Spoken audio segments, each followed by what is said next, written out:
Welcome to today's video on the Arctic military affirmatives. Today's video was done by me, Mario Miranda, and Ruhan Patel. And we will be discussing the 2025 to 2026 resolution of the Arctic.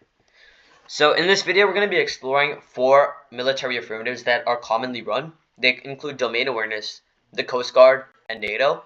And we're going to be talking about common off-case positions that you can run, as well explaining the affirmative case.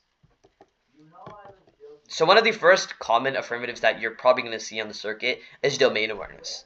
This is essentially arguing that right now, the United States is completely blind in the Arctic. We have no real technology, our sensors are 40 plus years old, and the only thing that we have right now in the Arctic is one icebreaker to monitor our territory. It's saying that if we update these sensors, we're going to be able to have a better understanding of what goes on in our territory to combat Russian and China aggression and influence. Advantage 1 is miscalculation. It's saying that no domain awareness will lead to Russian missile attack. Right now, our cooperation and relations with Russia are completely in the dumps. After the Arctic NATO summit, helping them in Ukraine, and sanctions on the West, Russia is right now not cooperating with the United States. And because of this, they have no reason not to attack us. We don't have second missile defenses, and we don't have any capabilities to stop their attack from having major impacts on the United States. The second advantage is competition. It's explaining that with domain awareness, we're going to be able to cooperate with countries like Japan and South Korea, with them lending us things like icebreakers. This cooperation spreads democratic influence and power. The impact says that if we have authoritarian powers like Russia and China ruling over the world and having presences in regions like the Arctic, that leads to extinction because there's no scientific discovery and the world locks in.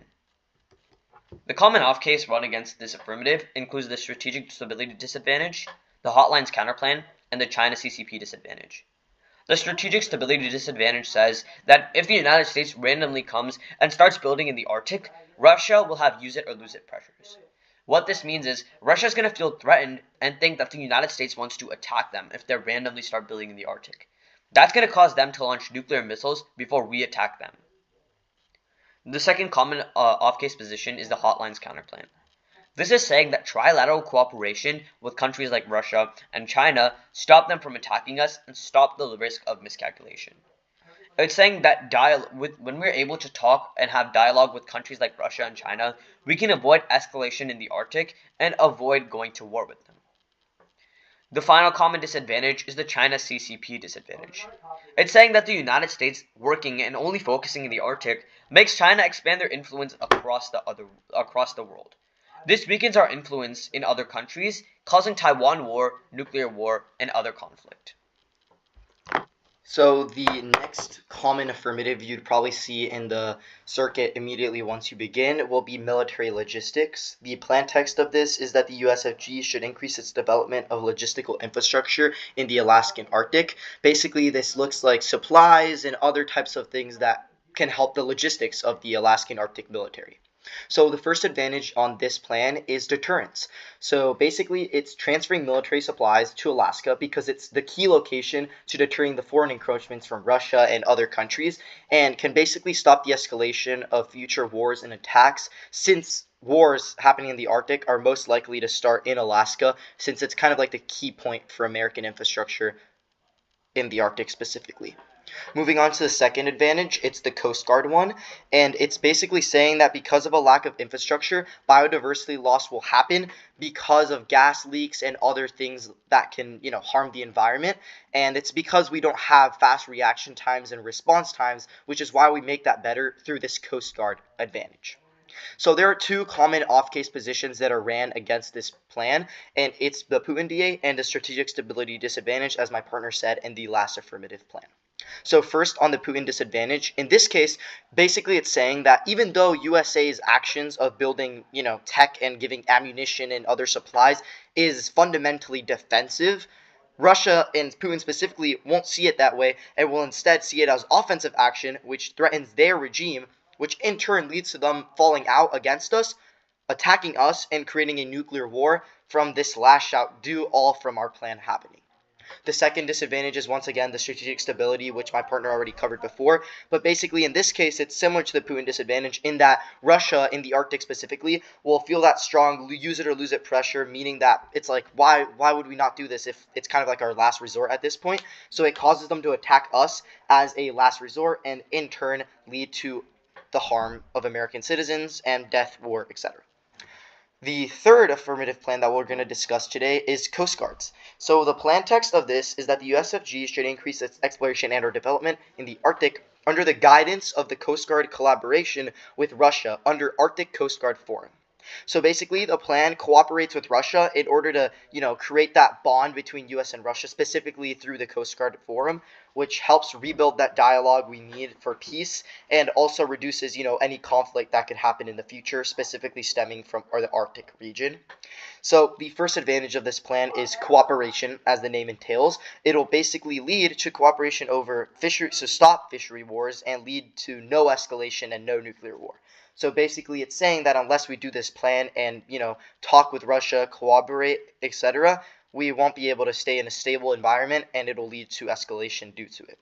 The second advantage is the China advantage that basically says that if the plan isn't implemented, Russia will remain excluded from the Arctic because of the security cooperation not happening, and that'll force it to rely on China as kind of like a second-hand plan, and it basically increases regional tensions and the risk of escalation due to it. So we need to pass our plan to make sure Russia is cooperating with us and creating like a stable scenario in which neither side feels entailed to escalate or feel any trouble.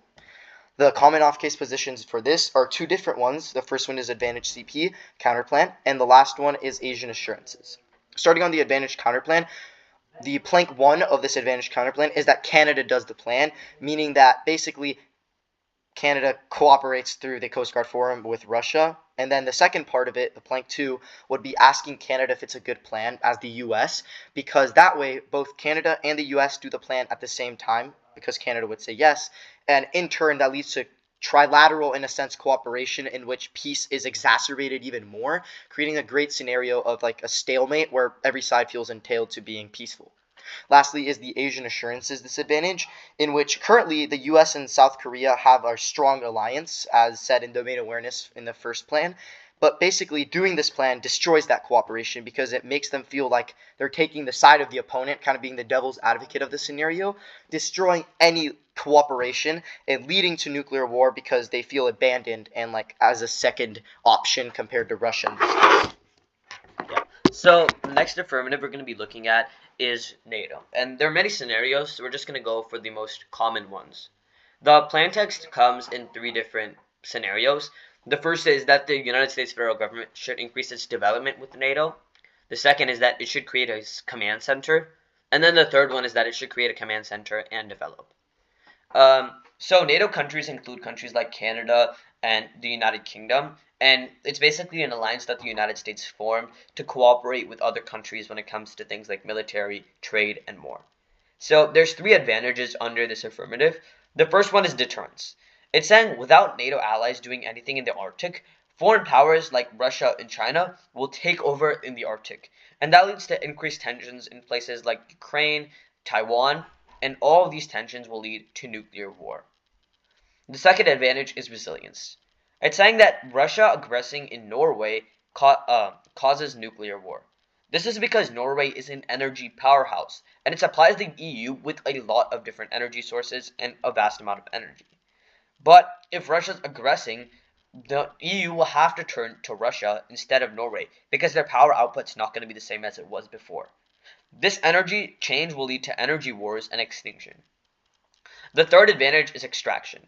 It's saying that melting ice in the Arctic is allowing for REM's independence. Right now, we're incredibly reliant on Chinese rare earth minerals. These minerals allow us to make things for the military, like drones and other things that we need to combat Russia and China.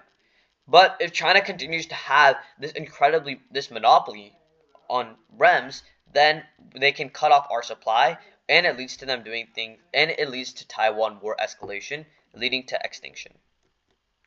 The common off-case positions that can be ran against this affirmative is first the Russia relations disadvantage.